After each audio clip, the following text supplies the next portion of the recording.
பேரறிஞர் அண்ணா பிறந்த காஞ்சிபுரம் மாவட்டத்திற்கு வருகை தந்து உங்களை எல்லாம் சந்திப்பதில் நான் மிகுந்த பெருமை அடைகின்றேன், மகிழ்ச்சி அடைகின்றேன். பேரறிஞர் அண்ணாவுடைய இல்லத்திற்கு சென்று அவருடைய திருவுருவப் படத்திற்கு மரியாதை செலுத்திவிட்டு அவரை வணங்கிவிட்டு நேராக இந்த நிகழ்ச்சிக்கு வந்திருக்கின்றேன். இதற்கு எனக்கு கிடைத்த மிக பெருமையாக நான் கருதுகின்றேன். நம்முடைய முதலமைச்சருடைய உத்தரவின் பேரில் இன்றைக்கு நம்முடைய காஞ்சிபுரம் மாவட்டத்தில் மட்டும் இந்த நிகழ்ச்சியில் மட்டும் சுமார் 5000 பொதுமக்களுக்கு ரூபாய் 254 கோடி ரூபாய் மதிப்பீட்டில் பல்வேறு நலத்திட்டங்களை வழங்குவதில் நான் மிகுந்த மகிழ்ச்சி அடைகின்றேன்.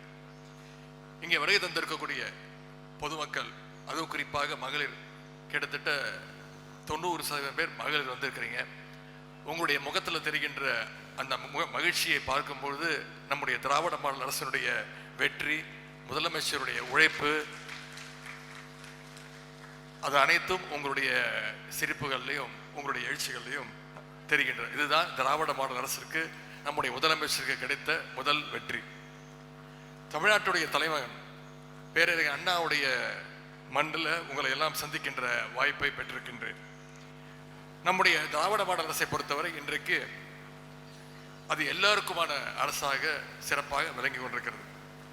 ஒவ்வொரு அரசிற்கும் ஒரு அடையாளம் இருக்கும். உதாரணத்திற்கு ஒன்றிய பாஜக அரசனுடைய அடையாளமாக அடக்குமுறை சொல்லலாம். முன்பிருந்த அதிமுக அரசினுடைய அடையாளமாக அதனுடைய அடிமைத்தனத்தை சொல்லலாம். நம்முடைய திராவிட மாடல் அரசு மட்டும்தான் முன்னேற்றத்திற்கான, சமூக நீதிக்கான அடையாளமாக செயல்பட்டு கொண்டிருக்கிறது. குறிப்பாக வந்திருக்கக்கூடிய மகளிர், உங்களுக்கு தெரியும், உங்களுக்காக மட்டும் பல்வேறு திட்டங்களை நம்முடைய முதலமைச்சர் அவர்கள் செயல்படுத்திக் கொண்டிருக்கிறார். நம்முடைய முதலமைச்சர் அவர்கள் ஆட்சி பொறுப்பேற்றவுடன் அவர் போட்ட முதல் கையெழுத்தே உங்களுக்கான கையெழுத்து தான். அதுதான் மகளிருக்கான அந்த விடியல் பயண திட்டத்திற்கான அந்த கையெழுத்து. அந்த திட்டத்தின் மூலம் இன்னைக்கு தமிழ்நாடு முழுக்க 4 வருடங்கள்ல மகளிர் 770 கோடி முறை விடியல் பயணத்தின் மூலம் பயனடைஞ்சிருக்கிறீங்க. ஒவ்வொரு மகளிரும் விடியல் பயண திட்டத்தின் மூலமாக பயன்பெற்று மாதம் கிட்டத்தட்ட 900 ரூபாயிலிருந்து 1000 ரூபாய் வரைக்கும் சேமிக்கிறாங்க. குறிப்பிட்டு சொல்லணும்னா இன்னைக்கு இந்த காஞ்சிபுரம் மாவட்டத்தில் மட்டும் இந்த 4 வருடங்கள்ல 44 கோடி பயணங்களை மகளிர் மேற்கொண்டிருக்கிறாங்க. அதே போல இன்னொரு திட்டம், அதுதான் முதலமைச்சருடைய காலை உணவு திட்டம். முன்பல வேலைக்கு போற பெற்றோர்கள் காலையில எந்திரிச்சு சமைக்கிறதுக்கு நேரம் இருக்காது. பசங்களை சீக்கிரமா பள்ளிக்கூடத்துக்கு அனுப்பணும்னு அனுப்பிச்சு விட்டுருவாங்க. மத்தியானம் வந்து சாப்பிட்டுக்கலாம் அப்படின்னு அனுப்பிச்சு விட்டுருவாங்க. அனுப்பிச்சு விட்டுட்டு அப்பா அம்மாவும் கவலையோடு உட்காந்துருப்பாங்க. பையனை பசியோடு அமிச்சவன் பள்ளிக்கூடத்திற்கு போய் படிச்சானா, சாப்பிட்டானா, தூங்கிட்டானா அப்படின்ற அந்த கவலையோடு இருப்பாங்க. இதையெல்லாம் அறிஞ்ச நம்முடைய தலைவர் அறிமுகப்படுத்தியதுதான் முதலமைச்சருடைய காலை உணவு திட்டம். இன்னைக்கு பெற்றோர்கள் வாழ்த்தி மகிழ்ச்சியோடு தங்களுடைய பிள்ளைகளை பள்ளிக்கூடத்திற்கு அனுப்புறாங்க. என்னோட பையன் பள்ளிக்கூடத்துக்கு போனானா, என்னுடைய பெண் பள்ளிக்கூடத்திற்கு போனா முதல்ல அவனுக்கு தரமான உணவு கொடுக்கப்படும், அப்புறம் அவனுக்கு தரமான கல்வி கற்றுத்தரப்படும்னு வாழ்த்தி அனுப்புகிறார்கள் பெற்றோர்கள். இன்றைக்கு அந்த திட்டத்தின் கீழே கிட்டத்தட்ட ஒவ்வொரு நாளும் 21 லட்சம் குழந்தைங்க இந்த முதலமைச்சர் காலை உணவு திட்டத்தின் மூலம் பயன்பெற்று இருக்காங்க.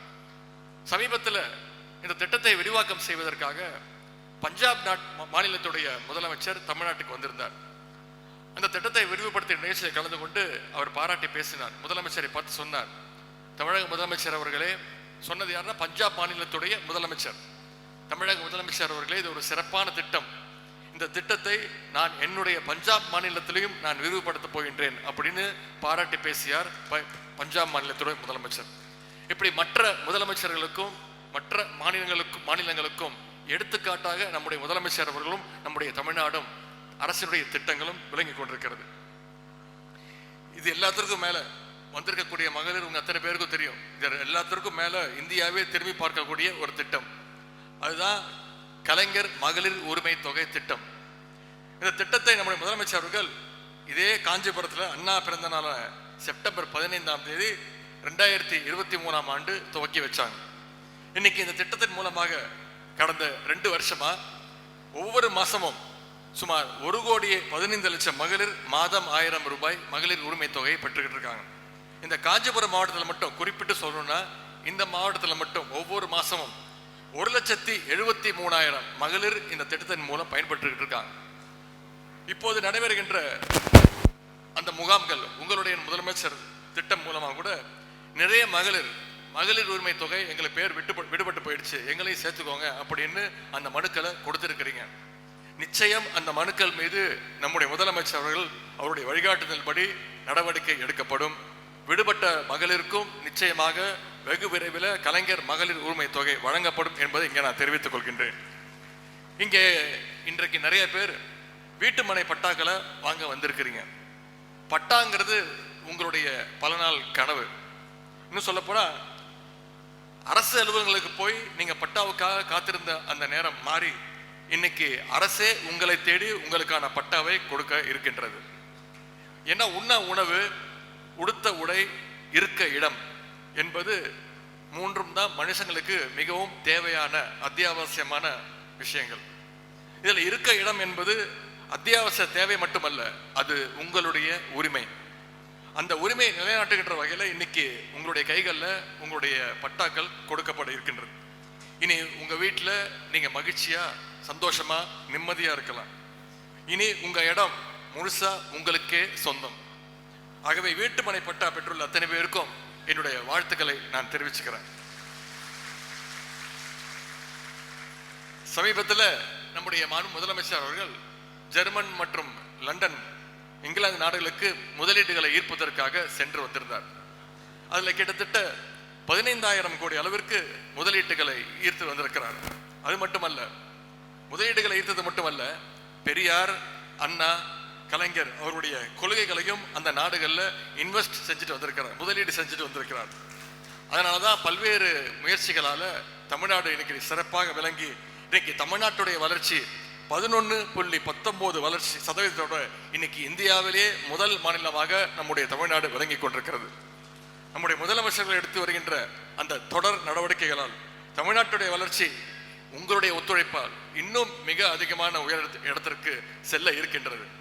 ஆகவே இந்த அரசு எப்படி உங்களுக்கு ஆதரவாக துணையாக இருக்கிறதோ அதே போல இந்த அரசுக்கும் நீங்க ஆதரவோடு துணையாக இருக்க வேண்டும். எங்களை பொறுத்த வரைக்கும் எங்களுடைய முதலமைச்சர், எங்களுடைய தலைவர் அவர்கள் தான் எங்களுடைய பிராண்ட் அம்பாசிடர், எங்களுடைய தூதுவர். அதே மாதிரி அரசுக்கு தூதுவர்களாக, பிராண்ட் அம்பாசிடர்ஸ்களாக நீங்கள் இருக்க வேண்டும். இந்த அரசினுடைய திட்டங்களை, என்னென்ன சிறப்பான செயல்பாடுகளை எல்லாம் நீங்க உங்களுடைய குடும்பத்தினரிடம், உங்களுடைய நண்பர்களிடம், உற்றார் உறவினர்களிடம் எடுத்து சொல்ல வேண்டும் என்று நான் அன்போடு கேட்டுக்கொள்கின்றேன். நிச்சயம் 2026 சட்டமன்ற தேர்தலில் மீண்டும் நம்முடைய திராவிட முன்னேற்ற கழகம் தான், நம்முடைய முதலமைச்சர் அவர்கள் தான் மீண்டும் முதலமைச்சராக நீங்கள் நிச்சயம் தேர்ந்தெடுப்பீர்கள். இன்னும் நம்முடைய முதலமைச்சர் அவர்கள் உங்களுக்கு என்னென்ன தேவையோ அது ஒவ்வொன்றையும் பார்த்து பார்த்து செய்வார் என்று சொல்லிக்கொண்டு இன்றைக்கு நலத்திட்ட உதவிகளை பெற வந்துள்ள அத்தனை பேருக்கும் மீண்டும் என்னுடைய வாழ்த்துக்களையும் வணக்கத்தையும் தெரிவித்து வாய்ப்புக்கு நன்றி கூறி விடைபெறுகின்றேன். நன்றி, வணக்கம்.